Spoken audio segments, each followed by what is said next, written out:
YouTube base training ভিডিওর পক্ষ থেকে সবাইকে স্বাগতম। আজকে আমি এই রেফ্রিজারেটরটি কীভাবে ভ্যাকুয়াম করতে হবে, সঙ্গে গ্যাস চার্জ করতে হবে, এটা আপনাদেরকে শেখানোর চেষ্টা করব। দেখতে পাচ্ছেন এখানে এটা হলো কম্প্রেসর। কম্প্রেসরের এই লাইনটি ডিসচার্জ লাইন, আর ডিসচার্জ লাইনটি এই যে কন্ডেন্সারে চলে গেছে এবং কন্ডেন্সার থেকে সেটা ঘুরে এসে ফিল্টার হয়ে ক্যাপিলারি টিউব হয়ে এটা ইভাপোরেটরে ঢুকছে এবং ইভাপোরেটরের অন্য প্রান্তটি আবার এই যে আমাদের সাকশন, এই লাইনটি ভিতর থেকে এসে সাকশনে ঢুকছে। এটা হলো মোটামুটি কম্প্রেসরের মেকানিক্যাল সংযোগ। কিন্তু কম্প্রেসরের আরেকটি এখানে যে পাইপটা আছে এটা হলো চার্জিং পাইপ। এখানে চার্জিং পাইপটি দেখেন এই যে ক্যাপিলারি টিউব থেকে টিউব লাগানোর পরে এই মুখটি বন্ধ করে দেওয়া আছে। এখানে কোনো ভাল্ব নাই, মুখটি যে পিনস অফ টুলসের সাহায্যে বন্ধ করা আছে।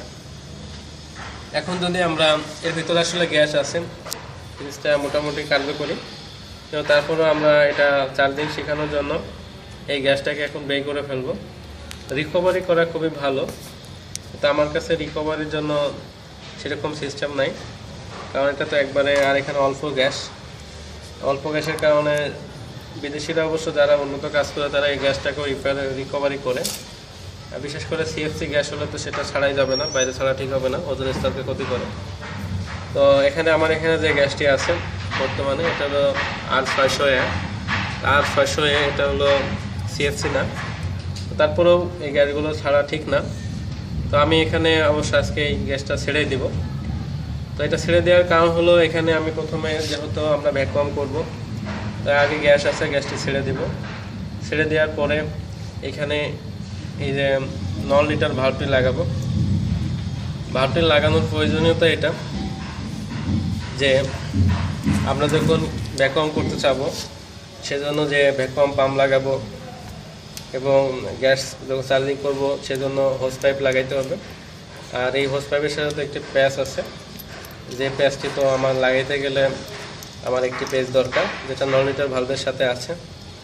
আর এই ভাল্ব লাগিয়ে আমরা কাজটি করব। তো এখন যদি আমরা এখানে ভাল্বটি লাগাই, কাটার পরে যদি এই মুখটা অনেক বড়, এটা আমরা নোজ প্লাস বা অন্য কোনো মাধ্যমে চেপে মুখটাকে চিকন করে নিব বা চেপে এখানে করে ঝালাই করে দেব। যখন এখানে আমরা এটা লাগিয়ে দেওয়ার পরে তখন আমরা এই মুখের সাহায্যে হোস পাইপ লাগিয়ে সেটা আমরা ভ্যাকুয়াম করব এবং পরক্ষণে আমরা গ্যাস চার্জ করব।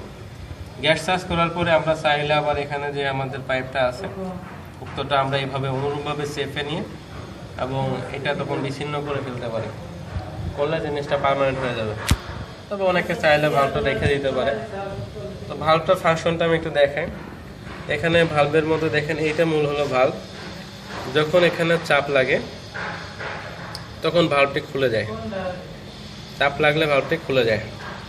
নর্মাল অবস্থায় ভাল্বটা বন্ধ। আমি যদি এখানে ফু দিই বা হাওয়া দিতে চাই সেটা এমনি যাবে না, এই পাশ থেকে এদিকে যাবে না। যখন ভাল্বটি প্রেসার পাবে তখন মাত্র খুলবে। এই হোস পাইপেরও দুই পাশে দুরকম পিন রয়েছে। যেমন এই পাশে দেখেন একদমই সরু, মানে কোনো পিন নাই, বা আর এই পাইপটা দেখেন হোস পাইপের অন্য পাশের মাথা, যেখানে কিন্তু এখানে একটা পিন রয়েছে। এটা পিন আকৃতির। এটা আসলে যখন বসবে তখন এই ভাল্বটার সাথে বসলে এটা ভাল্বটাকে খুলে দিবে। এই যে পিনটা বসতে গেলেই ভাল্বের সাথে এটা বসবে, এমনভাবে ডিজাইন করে এটাকে তৈরি করা, তো সেটা ভাল্বকে খুলে দিবে। অতএব এই হোস পাইপ লাগানোর সাথে সাথে ভাল্বটি খুলে যাচ্ছে, লাইনটি উন্মুক্ত হয়ে যাচ্ছে। আর যদি আমরা এই পাশে লাগাই তাহলে কিন্তু আমাদের কাজটি হবে না। এই পাশে লাগালে কাজটি হবে না, কারণ ভাল্ব তো খুলবে না। অতএব হোস পাইপ লাগানোর সময় খেয়াল করে ভাল্বের দিকে অবশ্যই পিন বিশিষ্ট পাশটি লাগাইতে হবে। আর এই ভাল্বটি দেখেন, আমি এই ভাল্বটি, যেমন এই যে ভাল্বের একটা ক্যাপ, আসলে কোম্পানি কোনো কিছুই এমনিতে বানায় না, সেগুলোর কিছু না কিছু প্রয়োজন থাকে। এই যে ভাল্বটি পিন রয়েছে, ক্যাপ রয়েছে, ক্যাপের অপোজিটে যে মুখটা আছে এই মুখটা দ্বারা আমরা ভাল্বটাকে খুলতে পারি এবং লাগাইতে পারি। তো আমি এখানে ভাল্বটি খুলে নিচ্ছি। তো ভাল্বটি দেখেন খোলা হয়ে গেল, এটা হলো ভাল্ব। আর এই ভাল্বের সাথে একটু রাবার অংশ রয়েছে যেটি হওয়াকে আটকে রাখে।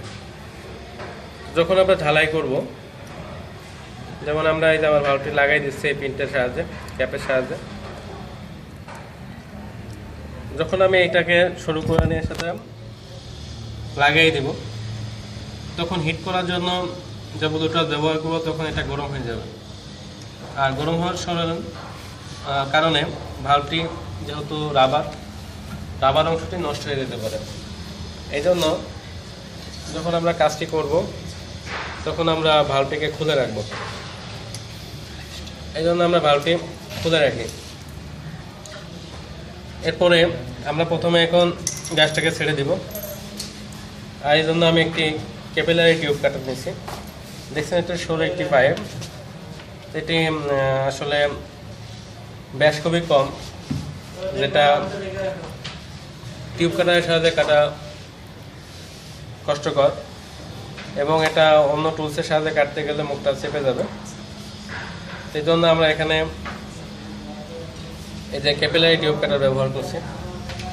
এবং এই গ্যাসটি ভিতরে আর ফাঁস হয়ে আছে, দাহ্য গ্যাস। এই জন্য এখন এর সামনে কোনো জ্বালানি রাখা ঠিক হবে না, এবং কোনো স্পার্ক হয় এরকম কিছু রাখা যাবে না, তাহলে আগুন ধরে যেতে পারে। তো আমি গ্যাসটা এখন এটা কেটে ফেলবো। কাটলে এখান থেকে কোনো গ্যাস বেরিয়ে আসবে, এবং এই গ্যাসটাকে তো গায়ে লাগাও ঠিক না, যতটা পারা যায় নিঃশ্বাসে না নেওয়া। তো গ্যাস তো দেখা যায় না, এটা দেখে শব্দ হচ্ছে, অর্থাৎ গ্যাস বেরিয়ে আসছে।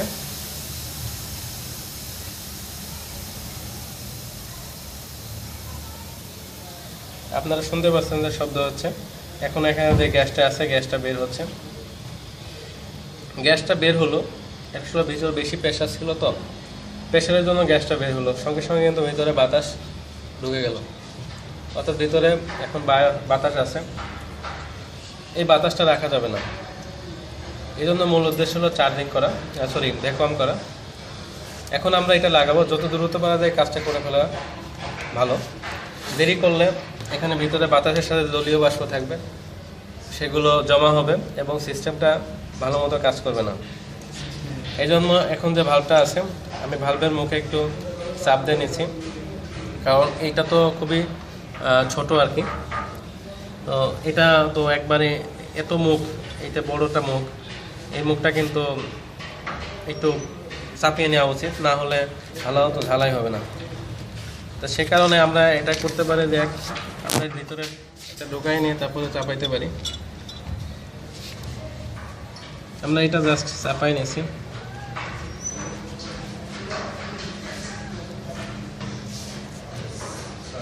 আমি অবশ্যই একটু বের করে নিলাম আবার আপনারা দেখানোর জন্য। দেখেন আমি এইভাবে চাপাইছি, এই অংশটা কিন্তু আমি চাপিয়ে দিয়েছি, ওটার মাপ নিয়ে চাপালাম। আর এটা কিন্তু অ্যাকচুয়ালি ওইটার মাপ। যখন ঝালাই করবো এটা ভিতরে ঢুকাই দেবো, তখন এই বন্ধটা এমনি বন্ধ হয়ে যাবে। আর হিট প্রয়োগের মাধ্যমে তখন এই জায়গাটা আমাদের ঝালাই করে দিতে হবে। ভিতরে প্রেশার থাকা মুহূর্তে কিন্তু ঝালাই করা যায় না, কারণ ভিতরে বাতাসের প্রেশারের কারণে ঝালাই যখন করবে, ঝালাইটা তরল থাকে যখন, ওই জায়গাটার মধ্যে একটু লিক থেকে যায়। এই জন্য কোনো সময় প্রেশার বিশিষ্ট জায়গায় ঝালাই করবেন না, ঝালাই আগে করে নেবেন। এখন এই জায়গায় আমি আরেকটু অপেক্ষা করছি, কারণ এটা দাহ্য গ্যাস ছিল, সেই কারণে আমরা এই মুহূর্তে এটা ঝালাই করতে পারি। আমি ভালটা কিন্তু আগে খুলে রাখছিলাম নিরাপত্তার খাতিরে, এই যে এখানে খুলে রাখছি, পরে লাগাই দিব ঝালাই শেষে। এবার আমি বোলো টর্চটা জ্বালাবো।